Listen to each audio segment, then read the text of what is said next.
Hey music fans! As a roadie, I had this great opportunity to tour with all these bands. I wrote a book about my experiences on the road, and it was the #1 new release on Amazon and Bios, and it's now sold millions of copies on Kindle. I'm Joel Roadie, and this is my podcast, Party Like a Rock Star.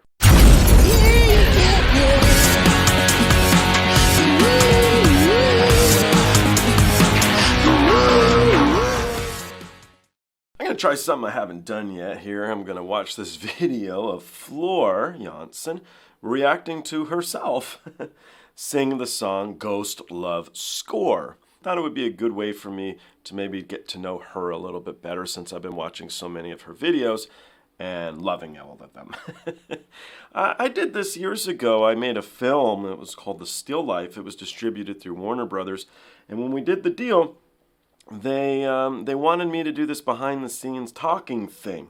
And so we watched the movie. It was me and the guy shot the movie. Dizzy from Guns N' Roses did the music for the movie, so he was on it. And some of the actors, I just don't remember. I actually never listened to it. But we watched it, and we just kind of came up with stuff to talk about. So I'm sort of eager to see how she handles it. My assumption is she's going to do what we did that day, which was just like come up with stuff. So we'll see together. Anyhow, without further delay, let's see what Floor has to say. Hello and welcome to this reaction to a reaction video. It's maybe a new concept, but it would be really weird, I think, to react to a song I did myself. However, I'd like to let you know I've been enjoying a lot of the reaction videos out there. I think it's great that Ghost Love Score was picked up by the masses, really, and yeah, I just wanted to give you my personal insight behind this song. Now, I'm not going to run through the whole thing like in a regular video, because what am I going to say? Oh yeah, I remember doing this or that, or yeah, you know, it's me doing this with, of course, my brothers in arms in Nightwish. So I'd like to kind of give you a bit of the technical behind the story kind of thing, and maybe a couple of memories that pop up. We're going to listen to Ghost Love Score version of Wacken Open Air. So that was 2013. It's quite a few years ago, but as far as I know, it's one of your favorites. So that's why we go through this song. And I'm not going to start right from the beginning. I'm going to start where I start singing. And well, I'll be reacting a little bit to that. There we go.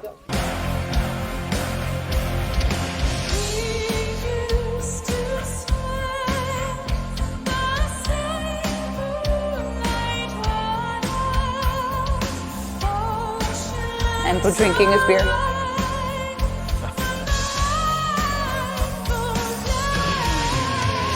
So that's funny. It reminds me of the first one I did where I said the guy's drinking water, remember? And you're like, oh, it's not water, that's beer. He just drinks beer. So that's funny to me. Okay. First of all, Wacken Open Air. 80,000 people in front of me. Yeah, I was a bit nervous. It was one of the biggest things that I've ever done, and at that time, the biggest thing. I knew we were recording it. Yeah, the pressure was so humongous, and it was fantastic to just come out on stage and feel like the music just took over, and we were going to play this song. And you know, of course, this was towards the end. The whole show was just magic, and I'm still so proud of how this song turned out.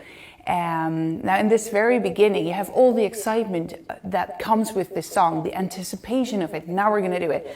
But still, I need to sing quite little. I can't just, whoa! It has to be delicate. So that would be one of the biggest challenges, to kind of get all those feelings into singing the right words and with the right emotion without overdoing it. And yeah, that comes with a lot of control, both up here as physically, because I don't want it to sound too massive. It needs to start delicate and light. And from there we go into this part. It's like she's explaining how to eat like sushi properly, you know, to taste it with the top of your mouth. And then you eat it, you know, how they arc. Years ago, when I first started working in music, I worked at a recording studio. I was the runner. And Billy Idol was there, and I loved Billy Idol. I still love Billy Idol, right? You have to, everybody. I hope so. He was recording a song called Bitter Pill. And after he had recorded it, I went in there, and it was neat to see the singer, Billy at this one, sitting and listening to himself do the vocals he had just recorded. And that's what I'm imagining with her right now. And I expected him to be like, killed it, right? Looking at all of us. But no, he was like very focused, actually. And you could tell he was like, thinking maybe he could have done it better. I don't know what was in his head. But he wasn't like, hell yeah, woo, woo, which is what I expect. That's what we watched this for. And we're like, come on, Floor, you crushed it. It was amazing. So I guess it's called being humble, but not when you're not trying to be humble. You're actually working. So with him, he was there to analyze what he had done. I would think to see if he should re-record it or not. But nonetheless, kind of fun.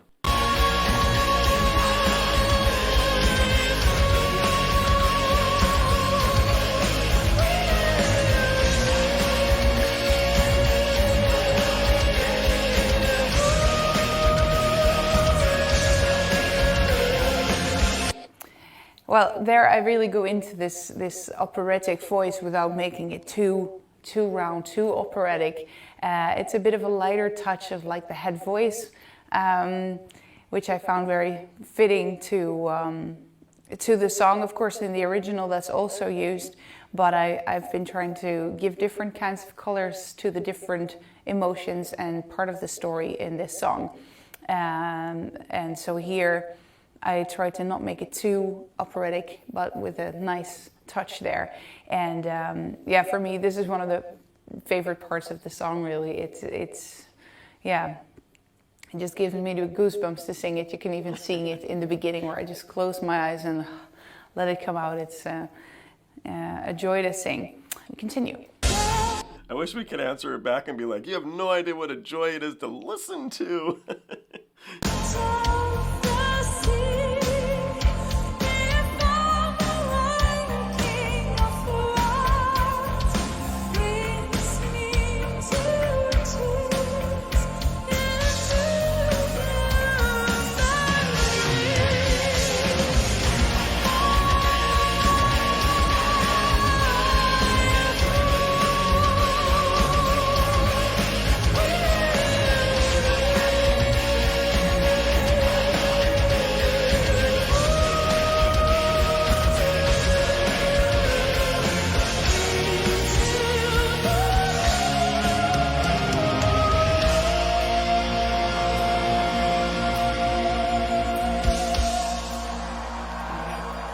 I just love the way that Empu comes by and just touches everybody in a small little gesture.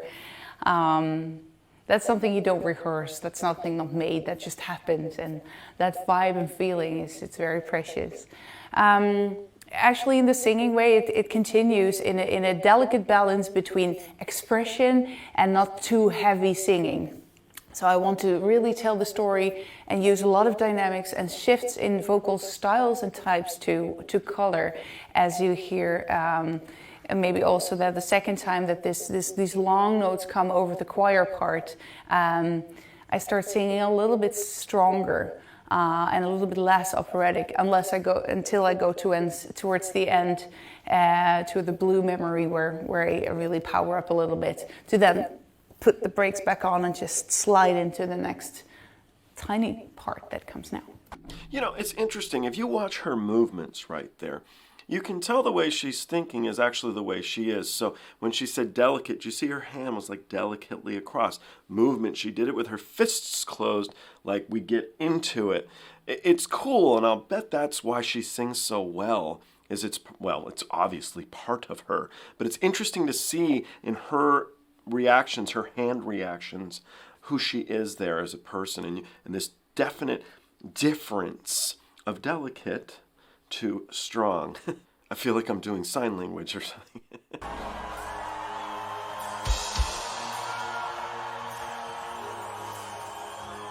Silent from the deep came to me, sang my name, I love you. Still I wrote my songs about the dream of mine, worth everything I made.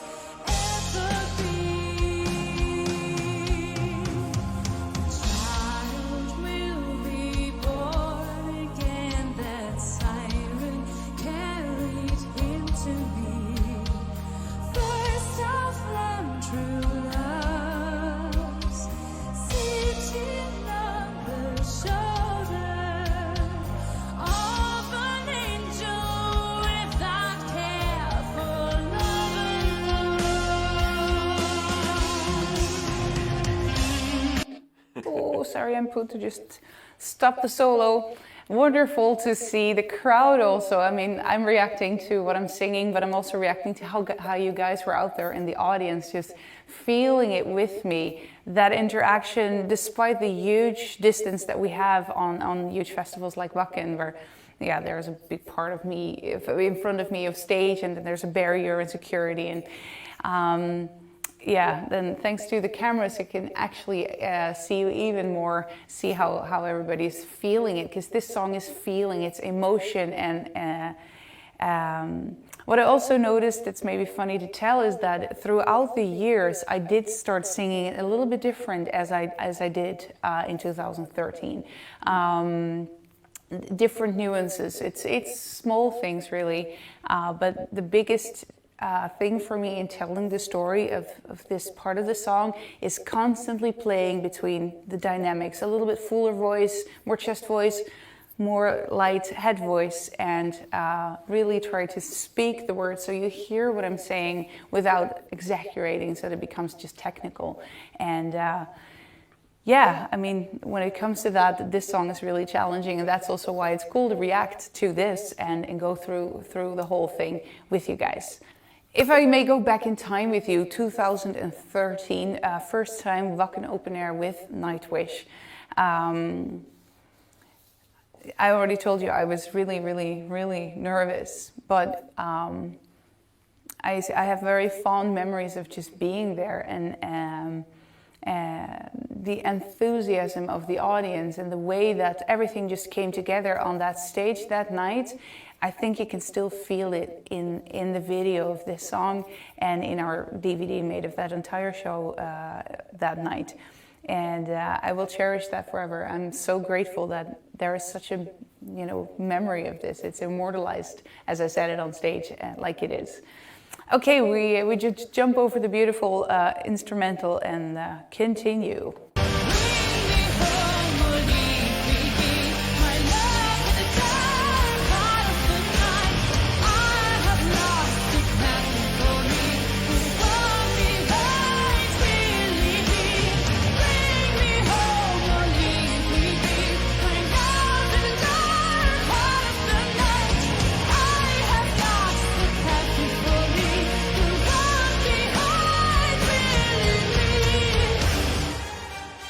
All right, more expression, more power. It repeats itself twice and it builds up. Instrumentally, there's a difference between the first and the second time. And also vocally, I want to emphasize that dynamic change by, well, powering up even more. And yeah, it just has this really nice groove and feel to it that's really, yeah, I want to pick that up in the vocals too. And yeah. We continue into the next part.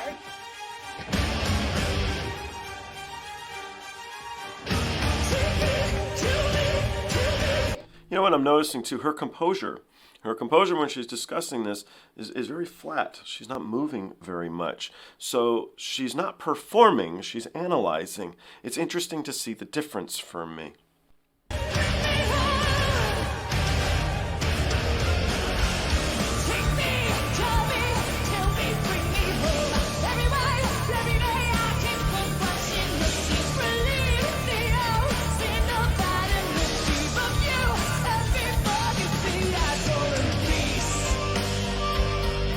All right, that was a little bit of heavy opera singing along with the choir, and a very expressive, almost theatrical.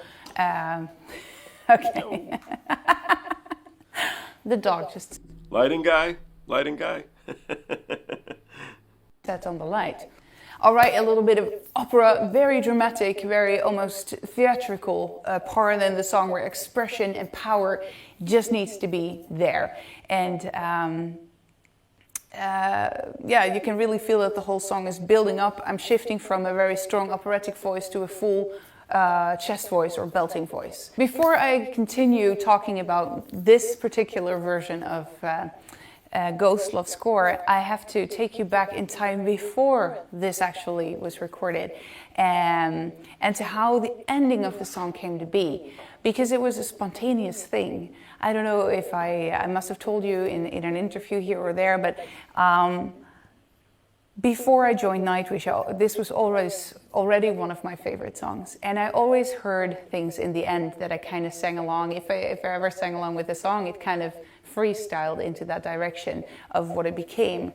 And as soon as I started to get more comfortable on stage and knowing the songs with Nightwish, I started to kind of freestyle during the rehearsals during the day, or like with sound checks and stuff. And at some point I just went for it.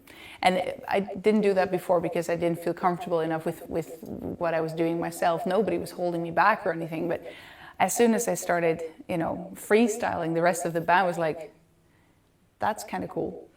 We can try that tonight on the show. And so I did. And one of the first times I really sang it was in South America, with that first tour we did together, and it just exploded. Everybody loved it, and it sort of fell into place, and it became my own version of the song as a natural development into this song. And I know now, many years later, it really became such a thing that, Ghost Love scores for always on our set list. And I think that's super cool. So we'll continue into the 2013 version of the Wacken show.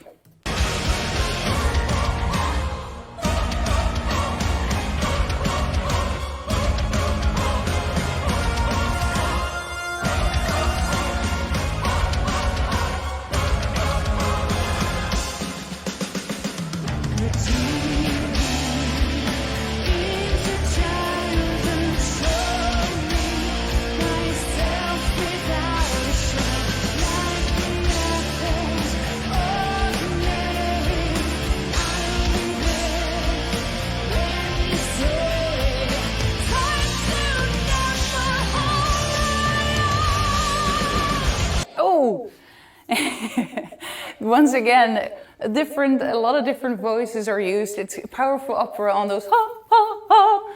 To get the timing right was a little bit of practicing, because you really, really want to just do that right. And now it's just embedded in my system. But powerful opera needs to be pushed out immediately. And from that energy back into Redeem Me, it's almost a little bit low for me, like below where my power is in my voice.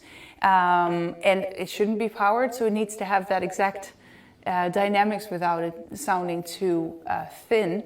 And then once again, building up towards the end, where it's just a full belt that kind of introduces that last part that became so famous. Let's write that one out.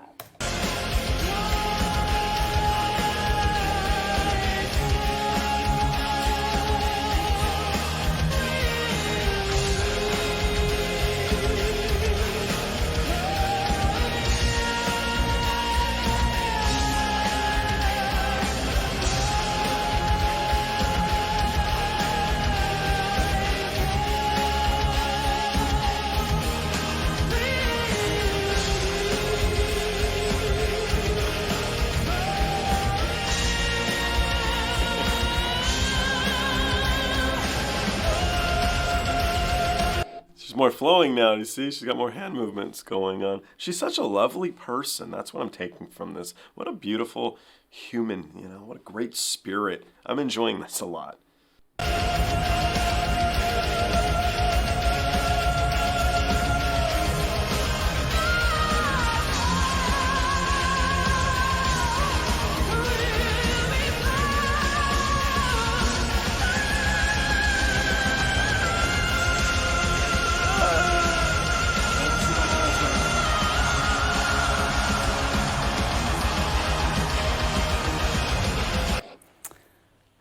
I can really miss this stuff. Damn. Yeah, there's something about that note that just... I always feel it. Always. How often I may hear it or sing it, it just... Oof. I kind of visualized, because in the beginning I keep it a little bit smaller, and then on that long note I build it up full force opera with everything I have, and then comes the tricky part to switch from that operatic voice on the same height to a full belting voice. That I personally always find a little bit exciting, because you really want to have it right. You don't want the voice to kind of and of course, when the high note comes, it needs to come. It's only cool when it's really there. And I'm no machine, so it doesn't just always happen. But I do remember one show in particular. We have some DVD. Sorry, not to interrupt her, but I don't want it to go too far away from what just happened. She teared up on her own performance. Did you see that? That's how much she cares. When she was talking about that one note, she was tearing up a little bit. What an awesome thing, you know? How proud you are of what you do, and how you recognize what a beautiful experience it is playing with her bandmates, being at the event, the audience. I'm bringing all this to light because I want to make sure anybody watching this picks up on all these details, because she's a fantastic human being. I'm so glad I've been spending this time here, because she's great. I mean, you have those amazing singers that are not so amazing in real life. I'm not going to name any bands, but there's been a few that were rough. So it's nice when those people that you think are so talented are also such great people. So I am getting that point clearly. She's fantastic. Material from that was in Colombia. We played a show there, and we were going to record everything for DVD. We recorded a lot of it, but I became sick, and my voice was basically gone. During the day I had high fevers, and my whole body was basically shutting down. And yeah, it was really like, let's see how it's going to be, because if you can barely stand without feeling like that of the fever, then how are you going to perform a 2-hour show? And there's something that just happens. Troy in our band calls it Dr. Theater. That comes up. That and a bunch of pills to, suppress the fever and all of that, made us go on stage. And then the energy, of course, of the crowd, I started to feel much better. That didn't magically fix my voice, though. It was still having a hard time with especially with the high belting notes. So this song was really like, let's see how it's going to be like. And this belting note in the end is basically one of the highest stuff that I have to belt out. So, and it's at the very end of the show. So you're always already tired of doing everything else, and you still have to have enough to have it, which is extra hard when you're sick. But it felt like my body just knew what to do. And as soon as this note came, it just said, yes, I can do this. And there it was, as powerful as it would have been when I'm not sick. And it felt like, wow, I don't know where that comes from in my body, but yeah, it's a really fond memory of, just getting this out even under more challenging circumstances. So yeah, it's wonderful to see how this note just came out, and how it just puts a spell on everybody in the crowd. It has something special, the way this song just builds up and continues after that. Wonderful. On that note, I'm gonna thank you for watching this reaction video. I really, really look forward to performing this live for you guys. But we still have a pandemic to sit out, so let's keep our sanity for a little while longer, and our good health. In just a little while, we have this Nightwish virtual show coming up, and as we are preparing, I can tell you it's going to be as magical as Nightwish can be. I really think it's going to be something special, and I hope we can meet each other at least virtually there. And well, until next time, though, in the real life, on a real stage with Ghost Love Score, thank you for watching, and take care. Bye.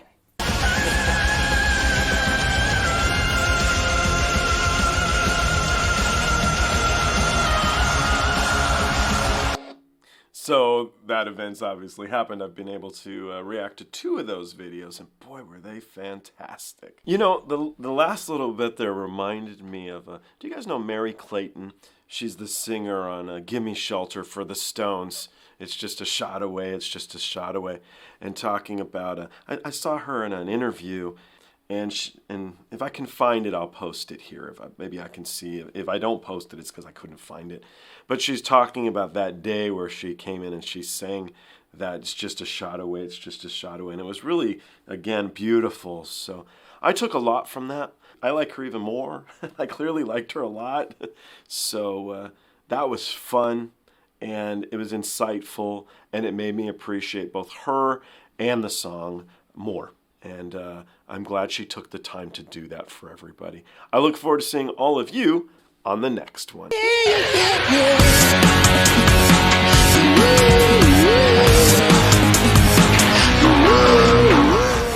Hey guys, I hope you enjoyed the show. I now have a Twitter, Instagram, TikTok, Discord, and even a Patreon. The Patreon you can join for as little as $1. The handle on all of them, it's of course, Joel Roadie. I'll see you guys on the next one.